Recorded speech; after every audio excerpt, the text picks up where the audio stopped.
If you want to get your workout in at the gym, there are a few things to remember. Always wear a mask, make sure you're 6 feet away from the person closest to you, and always make sure to sanitize equipment. According to the Knoxville Homeless Management Information System, as of January 2019, 7,467 people were experiencing homelessness here in Tennessee. In Knox County, 4% of people make up that number. It's been over 40 years since the entire Student Code of Conduct was revised, and since then, there have been a number of discriminatory acts and incidents of hate speech here on UT's campus. On November 4th, the Big Orange Food Pantry opened their doors to any UT students, staff, or faculty who may be in need of emergency food assistance.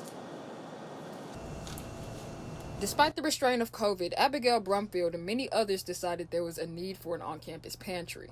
In the Office of the Dean of Students, have a program called Big Orange Meal Share, and that program was really our entry point into conversations around food insecurity. Abigail Brumfield is the Interim Assistant Director for Outreach and Initiatives in the Office of Dean of Students. And once we got the green light, we found a location and then started to scaffold and put things together on how we were going to make this thing happen. The process to accessing the pantry is very simple. We have an order form, and it's specifically based on individual or family, but the person will indicate what they want and our team will fill it for them. So when they get there, they'll show their vol card. Okay, great, you're order number 43. And then a volunteer will go back and get order number 43 and bring it up.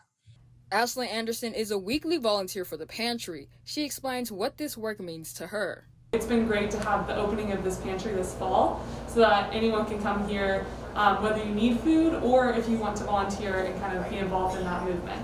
The pantry is open on Wednesdays and Fridays from 2 p.m. to 5 p.m. and luckily it is located in the heart of campus, Grieve Hall, which makes it easily accessible to everyone. For UT Today, I'm Jessica Davis. Now, a year into the COVID-19 pandemic, people are starting to adjust to the new normal. The Chancellor Family YMCA is making sure their members are having a clean and safe gym experience. We have so many safety and, cautionary procedures in place right now. Becca Grace is the VP of Marketing for the YMCA of East Tennessee. She says the Y is taking those extra steps to ensure the safety of their members. We have some physical barriers in place, so we have plexiglass shields between cardio equipment. We're cleaning high touch point areas constantly. We also have air filtration systems in the building. These are commercial grade air filtration systems that are built for sports facilities and gyms. If you want to get your workout in at the gym, there are a few things to remember. Always wear a mask, make sure you're 6 feet away from the person closest to you, and always make sure to sanitize equipment. YMCA member Allison Procup was a little hesitant when gyms reopened. I was a little nervous at first, especially because the cases were increasing. So I made sure to wear my mask and would go to places that I knew other people would be wearing masks too. But now with less fear, she's taking more precaution. I'm sure to wipe everything down really well after I'm finished. And I hope everyone's doing the same. For UT Today, I'm Jessica Davis. Haircuts, food, and clothing. CareCuts provides these resources every week to those who are homeless or less fortunate. I see them as they become homeless because I volunteered under the bridge for Maxine Rains years ago. And that's where it started, my passion. Marty Baker is the founder and CEO of CareCuts. She says once she noticed clients were only leaving with a haircut, she had to do more. We want to help them with hygiene and get their hair cut and get them new clothes so they can move forward. According to the Knoxville Homeless Management Information System, as of January 2019, 7,467 people were experiencing homelessness here in Tennessee. In Knox County, 4% of people make up that number. The population consists of working families and individuals, many living in cars, parks, motels, and some even under bridges. This operation wouldn't be possible without volunteers. Janice Jones has been volunteering with CareCuts for nearly 4 months, and she says if she could give all her time to volunteering, she would. Each and every one of us could be in this scenario. We can never come in here thinking that this is not going to happen to me, because that's lies and deceptions. It can. And just to be able to help somebody else, I'll take all the time I need to do so. Clients like Pastor Mann are one of many people who appreciate all that CareCuts does. It feels good when people just take their time out to be of service, to help others. You know what I'm saying? That's what it's about when it say, love thy neighbor as you love thyself. This is loving thy neighbor. You know, and I appreciate that.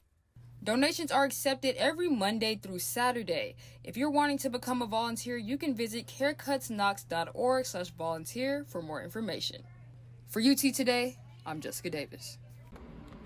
The Student Government Association at the University of Tennessee has given a call to action to the entire student body. It's time. It's time. It's time. On October 26th, SGA released a statement demanding equality for all students, staff, and faculty.